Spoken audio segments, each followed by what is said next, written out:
When I was younger than I am now, love did wear me down.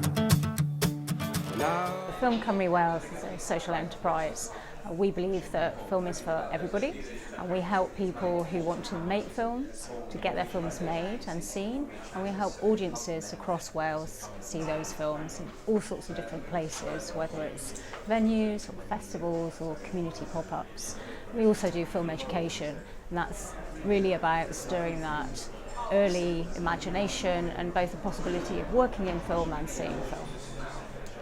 In terms of our relationship with the Arts Council, we are their delegate. So it sounds a bit technical, but essentially we get lottery money from them and we develop policies and strategies that gets that money to the filmmakers and gets audiences to the films.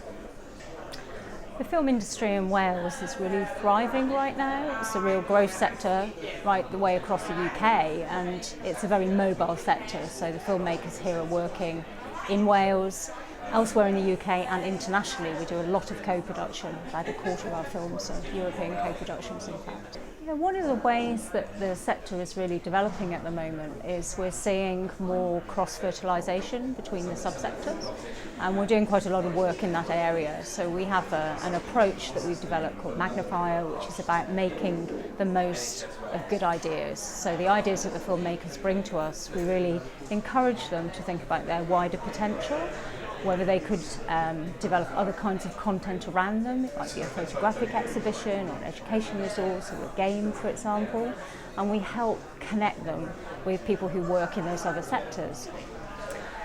Well, if I'm going to talk about standout projects for the year, I can't avoid talking about I Am Not a Witch, which is Rungano Naioni's debut feature. It's the UK's Oscar submission. She premiered it in Cannes at Directors Fortnight, and then it went on to London and Toronto and Sundance. She's won scholarships and awards and has been a real inspiration actually for filmmakers to come. She's very generous with her time and learnings, as many of the filmmakers are that we work with.